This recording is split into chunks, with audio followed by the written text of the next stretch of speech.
Hello, it's James here from Horse Race Ratings, and this is a new segment for the Under Off Racing podcast where I kind of run through just a weekly kind of update really on how well the ratings have performed. Obviously, we had less racing this week, but we've also had some very good racing. But this is just to mainly focus on the ratings that we provide and look at some of the results over the past week. So what I'm going to try and do now is actually share my screen with you so you can actually see what I'm looking at here, and hopefully this works kind of pretty good.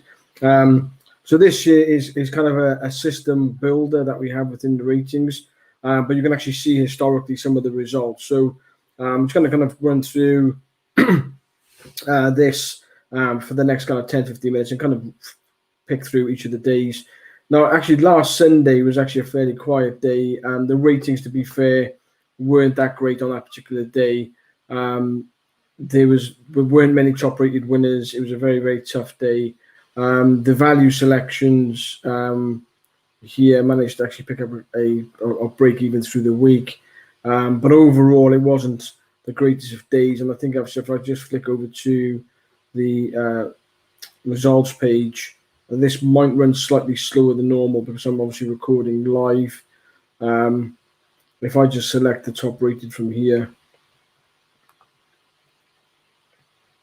So just bear with me while I do this because it is obviously running live. So you can see that there's quite a few placed horses, but not much in terms of the way, in terms of top rated winners. If you flick over to the Monday, which was the Tuesday. So that was Monday, sorry. So flicking over to the Tuesday.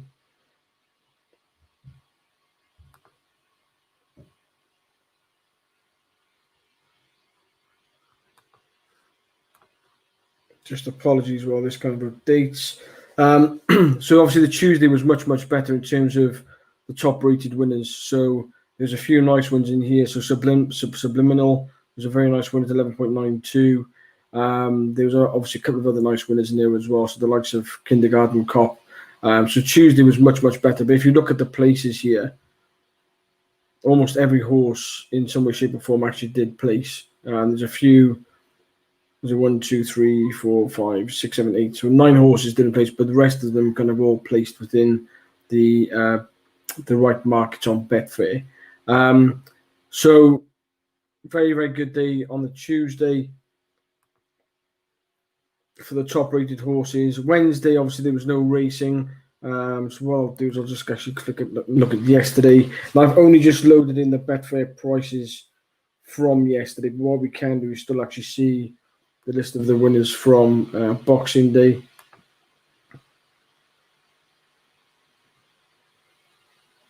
So again, we can actually see here, there's actually quite a lot of horses that have placed.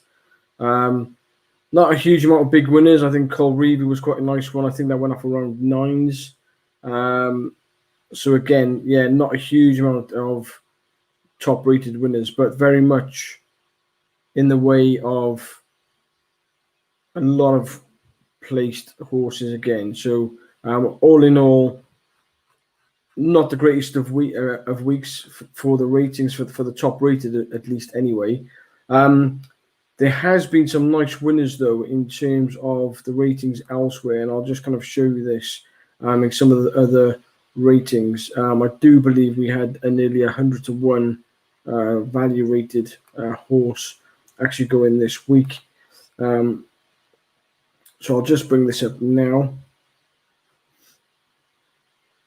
And what I'll do actually is just as a kind of a bit of a bonus, I'll kind of look through a couple of systems that some of the members have which are run, and you can actually see some of the results for those and how well they've performed over the last week as well, or actually for December, which I can do. So if I just go back to the main page here on the system builder, you should see here obviously some of the results across the week. Obviously there is the prices have not loaded in from yesterday, as I just mentioned. And I think there was quite a big value rated winner yesterday. I'm sure it was yesterday. But all in all, actually, so the rating that performed really well through the last week has actually been the actual race rating itself, at 24%, which is really high. The main rating is around 17%. Now the average is around 25%. So you can see for the last few days, it has actually underperformed quite a lot during that time. So what I'm going to do, actually, I'm just going to see if I can find where that big priced winner was, and I think it was yesterday. I could be wrong though. Haven't had a chance to actually go through and look at some of these from yesterday. What I can do is actually filter on results.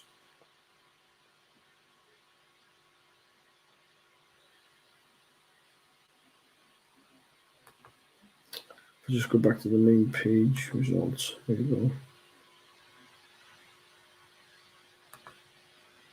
Just pick number 1 for that.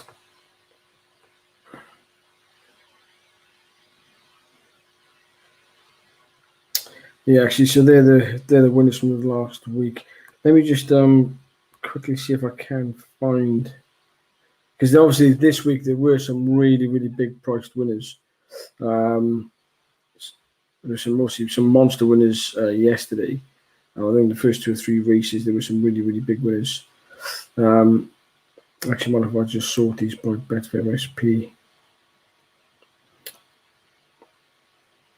So there was a 126 winner, which was banning. There's quite a good. Obviously, Frodon was quite what. Frodon actually came up really well on the rating yesterday. It was ranked number 2, but was pretty steady across the board. I'll sort it the other way.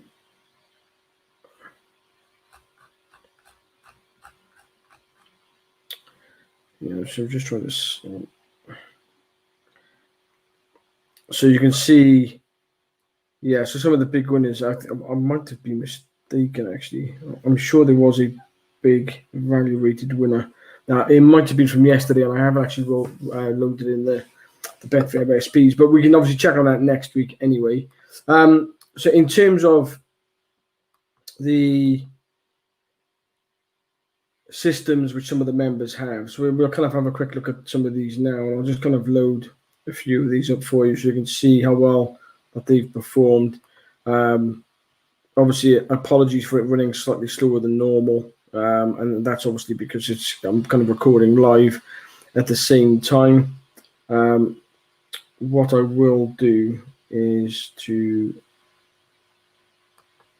very quickly load up the National Hunt System Builder, but I've got some of the member systems saved, or particularly the good ones anyway. And I can actually show you how well that they've performed over the last few days. So one of the members, John, has got actually some really, really good systems that he has shared around. I can just show you actually the profile of some of these. Again, just bear in mind, obviously, that for the last 2 days, there hasn't been any of the prices have not loaded in. So obviously the actual P&L for those has not been fully calculated. But you'll see here in terms of a profit and loss for the system, for some of these, how well some of these actually do perform. So you'll see here, so this is the P&L. So if you look at December, for example, and that's not including the last 2 days, it's already running at a 12-point profit. November was extremely good. It was a 72-point profit on level stakes to Betfair SPs, and October was a 52-point profit.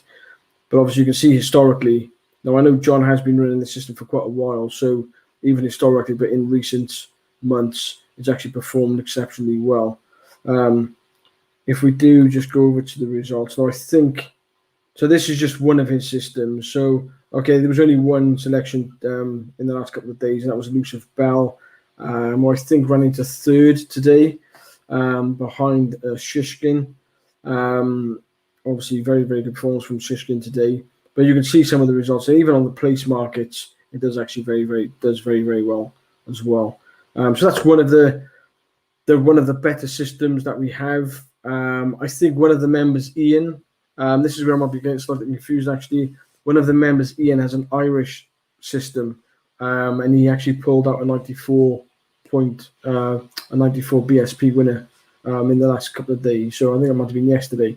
So that's when I think I was getting slightly confused. But so it just goes to show that some of these systems that the members have built, can pay to be very, very profitable.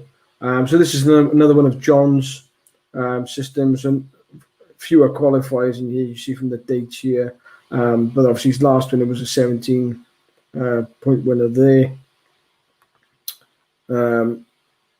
He has got one actually. I think it might be the next one, which is the non-handicap one, which I think is particularly quite solid in terms of performance. So again, actually a few qualifiers today. So Sol Royale didn't run very well. Obviously, Baddy Adam was a bit disappointing. Kings Creek, did Kings Creek win? Kings Creek might have underperformed as well, actually, I think. But you can see if you historically go down here, and if you actually look at the historical P&L on the date charts, you can see actually how well this system has performed, particularly in October and November. Which obviously, even look at the place markets on place betting, you would have come out, very well in profit. So that one is a bit more of a longer term planner, but obviously came banging the form the last 2 months. You can nearly 300 points profit in 2 months worth of selections from that particular system. And all these are shared for people who actually use and subscribe to the pro service. So any systems which get shared within the Power BI extended kind of service that we offer, you will actually get to see all of these systems as well. I have shared quite a few of mine as well. Now, but you can actually use them to validate. So this is a good system that I was telling you about. So this is John's non-handicap national hunt. Looking at the rate. So the rating is this one, and basically that looks at the overall strike rates of all of the rating categories that we have. And John's built a couple of systems around that. Now, if you look at this, it's just extremely solid in terms of what you can do betting-wise. So I think today was obviously a little bit of a disappointment with some of the selections. Excuse me. But I think obviously if you look at yesterday, there's a couple of nice ones. Obviously, Silver Streak came into that one as well. So you get a couple in here where you can actually double them up in terms of some of the selections. So you can look at things like forecasts as well, which wouldn't be a bad thing to do. But overall performance of this particular system is actually quite solid as well, because the way the ratings work, the kind of non-handicaps have a much higher strike rate than the handicap races. So handicaps average around 20%. Sometimes they can be a bit higher, sometimes a bit lower, but non-handicaps normally is around 32-33% for a top-rated winner. So and the rating, so the strike rate rating is works similarly to that. But again, if you look at the overall performance here, that would be in profit from yesterday. It's probably breaking even this month, but again, historically, if you look at October, again, October was obviously a very, very good month. But if you look at the timeline here from September 2019 to date, very, very profitable, steady month by month, and then just obviously one big month in October. And as everybody knows who actually uses the ratings, you can actually see all of the results from these ratings. And again, if you look at the place mark, there's obviously a lot of shorties in here, and you would expect that with regards to the non-handicap races in National Hunt. So there's some really, really solid systems. I don't think I've got Ian's Irish system saved in my lot, but I probably should try and find that, really, to be fair. But he did put in a fairly big winner. And you can look at this all through the ratings themselves as well. So it's from a tool perspective. And what I will do is I will set up some predetermined reports or results from the previous week's rating as we move forward. I just thought it'd be a good opportunity to show people this, where you can actually see some of the results if I just go back into the full rating, so but what happens is there's a system builder within the normal ratings, but then I've got three other system builders, one specifically to all weather, one for the flat, and one for National Hunt. It just means that members can save additional systems. So I think you can save up to 80 different systems by using the four different builders. So it becomes a very, very useful tool for you to kind of flex and look at the data, the historic data within the ratings, and build systems around those as well. And because everything is calculated to the Betfair SP, you get a real solid understanding of how the ratings perform as a whole. Kind of one thing I will do now is just show you very, very quickly some of the key races from today and how some of those went. There were a few, I wouldn't say funny results, but obviously I think a couple of the graded races were smaller fields. I did try to take some of the favourites on today. Didn't quite pan out with the place betting because I hit the frame. I hit third rather with Put the Kettle On and with Duke de Geneva in a couple of races. Whereas yesterday that actually paid off because also I doubled up in a few races against the short price fabs with the likes of Silver Streak, Cole Reevy, and I think there was one other one as well. Can't remember now from yesterday, but they all actually paid off, which was obviously really, really good. So some of the big races today, for example, and let's just filter on Kempton. Again, obviously, apologies for it being a little bit slower than normal. That's principally because of the fact that obviously we're kind of running this live. So at Kempton, we had the 120. Oh, go away. What was it? I'm getting ahead of myself there, clicking buttons too quick. So Kempton, 120.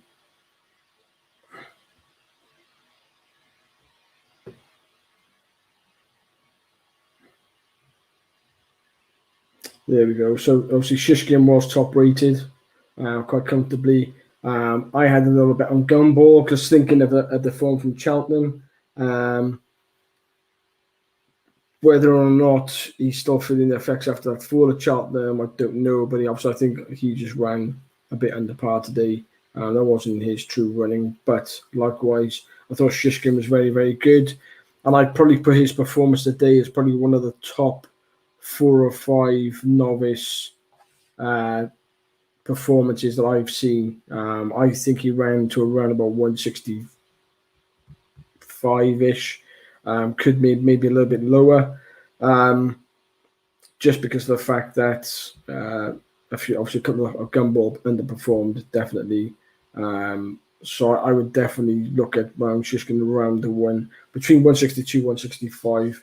I think it performed today, and his time was very quick. He ran slightly quicker than Nube Negra, so for a novice to do that, obviously pretty decent. Obviously the one thing obviously would be the weight. You'd have to factor that in, but that was a really, really solid performance by Shishkin today. Pretty decent. If we look at the Desert Orchid race, Altior was top, so Real, but they've got a lot of collateral form with each other. So I kind of half expected, obviously I expected Altior to be top rated. I did expect Sorel to be there as well. But the horse obviously that came in there was Nubia Negra.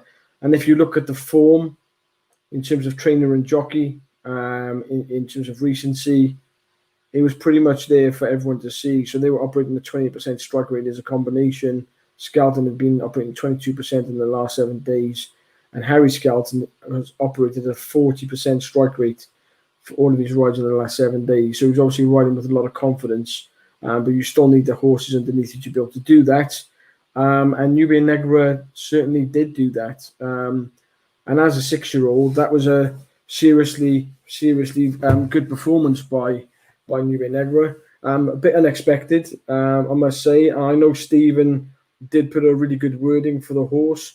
I think when we covered the race in the Christmas preview, Nubia Negra was around 10-1. and drifted up to a much, much bigger price. I think it went off something around 26s or 30s on the exchanges. So it was as big as 40s at one point this morning. So yeah, definitely a much, much improved performance. And considering the horse has not raced for the same amount of time as Altior, there's only going to be more progression in there. Now, maybe they've just found the horse. And what I find interesting as well is with Nube Negra is the fact that they know they've got Politolog in their camp and they're going to have a really good yardstick now to go off. I fully expect Harry Skelton to still ride Politolog in the champion chase. But Nube Negra does pose. He showed a lot of pace today and travelled really, really well into the race. Almost to the point where you think he might get a bit further. But I think if we look at his record, I'm not sure if he's run at... No, he ran in Cheltenham back in 2018 when he was 8th. So yeah, he whether or not the flat track suits him a bit better, who knows? But he's got some decent chase form now, that's for certain. Fully kind of reversed the form with Rouge Vif. So again, I'd probably say Nube Negra probably ran to about 160 today, because even though Altior's officially rated 172, I think he's been running to around 165 since January 2019. So given the £6 away as well. So just factoring that in and the winning distance today. To be fair, Altior's performance actually wasn't all that bad. He stayed on pretty well. He just hit a bit of a flat spot. But a lot of it is there to see in terms of they had a really poor strike rate in the last 7 days. So the form yard definitely won that race today. And if you look at what happened yesterday as well and what happened today, obviously they've just kind of continued that form as well. So I would definitely keep on side over the next kind of 2 or 3 days with the Skeltons, a lot of their horses. And if you factor that in, and the fact I had the price up at the 11s, the horse was obviously worth a bit of value, but didn't expect that kind of performance from Nube Negra, but he did that seriously well. So I'd love to see him back that up next time out. That's the thing. I would love to see him back that up next time out. So whether or not they go to the Clarence House chase with him or whether they do that with Politolog, it'll be interesting to see how they kind of where they go in terms of grade 2s or grade 1s. Whether they try and keep him at grade 2 or not, I don't know. But obviously they've got some decisions to make now with those 2 horses, because I'm sure they probably want to give him a little bit of time off so he doesn't bounce, potentially. And that's going to be the danger with Altior here as well. He's had another kind of fairly tough race. Henderson said beforehand that he wants to get another run into him. Well, the Clarence House chase is the only one that they can go to realistically, unless there's a listed race somewhere. But then he would obviously be carrying a penalty again. So I think they'd want to try and race Altior off level terms with opposition. And the only way he's going to be able to do that is in the Clarence House chase, unless they send him over to the Dublin Racing Festival. And we know that's not going to happen. So, yeah, it'll be interesting to see what they do with Altior now. Because Clarence House in January at Ascot, with all the rain that's been flying around, it's going to be an absolute bog. So unless they get some seriously dry weather over the next kind of 2 weeks, 3 weeks, yeah, I just don't know where they're going to find the race for Altior, to be honest. But that was another kind of a decent race. I think the ratings overall at Kempton this weekend have been patchy, I suppose, at best. Obviously, Royal Pagale was a very, very good winner today. That was a seriously good performance of a horse that's ridiculously well handicapped, and I think the handicapper might get his magic wand out. I think I'll find a few pounds for Royal Pagale to carry. And the other impressive winner of the day was again Dan and Harry Skelton, flying the form, and that was. Oh, sorry, I'll just load up the form now for this horse. Was Kadzand, and Kadzand was top rated. The ratings actually did really, really well here. So Kadzand was top rated. The Beasleys ran a really good race in fourth. I did actually play the place market for 4 places for Bees Knees as well. Christopher Wood was there as well. So the racing's not so bad at Kempton. Just have a quick look at some of the bigger races over at Leopardstown today. I won't go back and look at yesterday's because the ratings. I won't do that today. I'll save that for another time. But Leopardstown today, we had the 110 race. Obviously, Chacun Poussoir did look impressive. The one thing I will say, the time wasn't that quick compared to previous Paddy's Reward chases. But in terms of the context of the races run today, it was actually a fairly decent performance. Excuse me. Anyway, chin up and a happy Boxing Day and all that. Happy Boxing Day, 27th. Well, I'm a day behind. That's what drinking does too much. I thought Notebook, I wouldn't put anybody off Put the Kettle On. I thought Put the Kettle On ran a really good race today. I think the reason why I say Put the Kettle On ran a big race because she does run a lot better at Cheltenham. And I think the stiffer finish does help her. But Put the Kettle On is going to have to improve quite a bit, I think. Now, it was a bit disappointing that there were 2 or 3 fences missing today. That probably would have suited the likes of Put a Kettle On in a Notebook because it would have used up a bit more stamina. But Chacun Poussoir did what he needed to do. I'm assuming they will go to the Dublin Racing Festival with him. And then, it'll be a case of what happens next in terms of where they go with him for the rest of the season. The other, obviously, big race of the day was the 220. No, 220. 145. Yeah, and Appreciate It was top rated. Ballyadam was third. That's where he finished. Irascible ran a really good race to get away. So he's likely to improve further for that. There were a couple of disappointments in here. Ngolo, I thought, was terrible.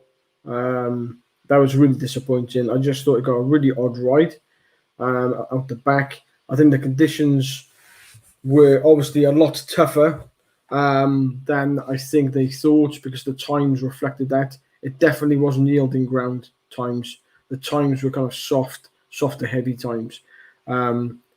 So it might have felt like it rode quickly, but times-wise, it definitely wasn't yielding. And that's for certain. And that was for all races. But Appreciate It, done it very, very well.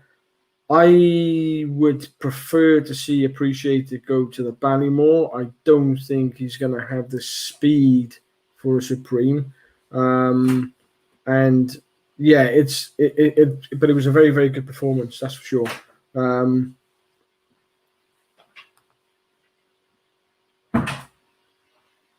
I suppose Kescon Risk I thought ran okay for a period of the race. There were, but again, Ngolo, Comilarin. I wasn't particularly disappointed with Ballyadam in theory, just because the form of that race when obviously it was close between Ballyadam and Ngolo. The time of that race was very, very slow. It was much, much slower than what the Zanahiyr had done that day. So Zanahiyr is an absolute weapon, proper grade 1 superstar horse like Shishkin. Shishkin's performance today was superb, but Zanahiyr is a proper horse. I would love to see Zanahiyr go to the Supreme because he would bolt up in it. I think he'd be favourite. But obviously they'll go the Triumph route. He'll be an absolute hack job in that unless something comes out after Christmas and bolts in and starts surprising people. But Zanahiyr is a proper horse. I hope they take it a bit easy with him now. Don't give him another tough race at Dublin Racing Festival. I hope they bypass that and find another little novice race somewhere, or juvenile race, sorry, and then obviously send him into Cheltenham. And that was pretty much the Paddy Power Chase race. Castlebourne West was top rated as well. To be honest, I thought with the weights, it would be quite tough for him today, to be fair. But there were a couple of disappointments in here. Owned by the Lee was definitely one. But Castlebourne West got a great ride. And Willie Mullins, again, if you look at the form stats here, last 7 days, 50% strike rate. But that's Mullins and Townend. Mullins operating 31%, but Townend has actually been riding some very, very good winners, and he had a few more today as well. So they are absolutely banging form in the last 7 days of the Mullins camp. So, yeah, look, ratings performed okay today. Pretty solid. So some nice winners in the big races. First Flow, I thought, was one that kind of dug deep to win a race today as well. He was my best bet of the day, but betting wise, it was a bit tougher today. Whereas yesterday was actually really, really solid. So yeah, I just thought obviously what I'll try and do is try and do a bit more of this each week on a Sunday, but I'll have some pre-saved reports that I can share from the ratings in terms of performance. But yeah, just help obviously give an insight into what the ratings are all about and how well they perform. And yeah, so hopefully you guys will find some of that useful anyway, and it'll give you an insight into the ratings. Just a quick reflection on the races from the last couple of days. It's a couple of surprises. I thought yesterday was obviously quite tough for a lot of the favourites. Epatante was disappointing, but she got taken on from the front. I've been saying this for quite a while with horses, and it showed again today with Bally Adam. Easy run pace, can quicken up the pace, and you'll find that with better horses. Better horses will generally quicken up a lot better than horses who generally not as good as them off a slower pace. Because they do have the ability to run quicker at certain times of a race. If you stretch them, you can find them out. It makes it much more of an end-to-end gallop, and that's where you have proper horses. And I think this is what separates the likes of Envoy Allen. We've seen it today now with Shishkin. There was a real good pace in that race today with Gumball kind of setting that up for the first kind of mile and a half, and then obviously fading away. We saw it a little bit with Duke de Geneva as well, setting up a really decent pace. Because the times that Nubia Negra and Shishkin ran today were decent in that ground. They were really good performances. So, but if you push horses at the front with proper pace, and this is what happens when you get to Cheltenham, and this is why generally in the graded races, the best horses generally do win the races because they are done and they are raced generally at a really strong gallop. Even if you go back to some races, but if you look back at the likes of Footpads Arkle, where obviously there was a ridiculously strong pace and Ruby Ross got that right. But and in like Epatante, she came and won off a strong pace. Didn't show it today, so maybe she was a little bit below par yesterday. But generally, that's what will happen. But Silver Streak is a very, very good horse. And I think what happens is generally sometimes people are a bit scared to take on these really good horses in that way. But we've seen that today, and we've seen it yesterday, and we've had Altior getting beat. We've had Epatante getting beat. There was a couple or two other ones yesterday as well that were a little bit below par.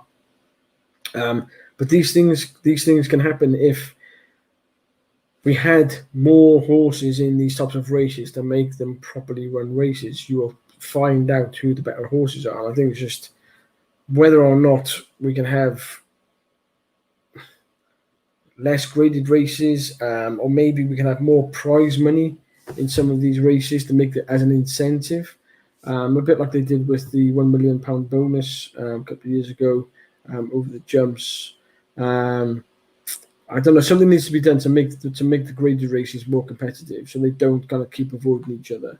Unfortunately, it's all become about Cheltenham, and that's not how racing should be, really. If you go back 10, 15 years ago with the likes of Denman, Cold Star. They race several times a season. It's just getting a little bit silly now, where you get horses running 3-4 times a season and they avoid each other, and it all becomes about Cheltenham. And obviously, in some cases, alternative would be Aintree, and then obviously for the horses in Ireland, you get like of Fairyhouse and Punchestown at the end of the season in the spring festivals. But it'd be really, really good to see the racing during the season become more competitive. I think that's what's been quite good around Leopardstown, and we're going to see that definitely tomorrow in the Savills Chase. We're definitely going to see it in the Matheson Hurdle, which I think could be an absolute cracker. And I agree with, I think I saw a quote from Millie Mullins saying that the Savills Chase will probably be stronger than the Gold Cup. I agree, because I don't think there's any horse from the UK that's going to beat the Irish. I'd be very surprised if the UK had a horse finish in the top 5 in the Gold Cup. The winners will probably all come from Ireland. There might be one horse that might kind of outrun itself a little bit, but the Savills Chase probably is the strongest chasing race, staying race tomorrow, and the Gold Cup will be weaker for it. And I think this is part of the issue with regards to everyone kind of dodging each other. The King George was a good race. There were some questionable rides in that. Surname, Clandazobo, they generally like to be a bit more prominent. They didn't. They just thought, Frodon will go along, they'll tee it up for us. Not the case. If Frodon does show quite a bit of speed for a horse when he gets into a good rhythm, and then you can be quite tough to peg back. But there's some really poor performances in that. But look, that's it for a ratings review this week. Obviously, I'll next week have a fuller week of racing to look at. Obviously, it was a bit disappointing today with regards to the Ross Grand National, but it seriously has been launching it down in South Wales. We've had a lot of flooding locally in Cardiff, so I'm not surprised that Chepstow was called off. And obviously, the winds yesterday were pretty bad, but thankfully, Leopardstown and Kempton have stayed on, and we've got some great racing at Leopardstown for the next 2 days as well. So, particularly, as I said, the Savills Chase and the Matheson Hurdle, which could be an absolute blinder. And it's crying out for a really good winner to take the Champion Hurdle favouritism in that race. But that's enough rambling for me anyway. I've got some more wine to drink and beer to swill and to finish off the ratings for tomorrow as well. So, look, hope some of you watch this and obviously enjoy using the ratings. But if anybody's got any questions, just fill in the comments below. Look, the ratings are free on Sundays, so you can use them to your heart's content and make use of them. But over the course of a longer period of time, you can actually see the benefits of actually using the ratings, because you can find some very, very good winners, as I've showed you with regards to some of the systems that the members have built and developed by using the service that I offer. So, yep, enjoy the rest of your Christmas periods between now and the new year. Stay safe, everybody, and enjoy the racing for the next 2 days, because, again, it's very, very good racing. So, yes, I'll catch you on the podcast on Wednesday evening for myself and Stephen as we look forward to next weekend over the New Year weekend, and speak to you then.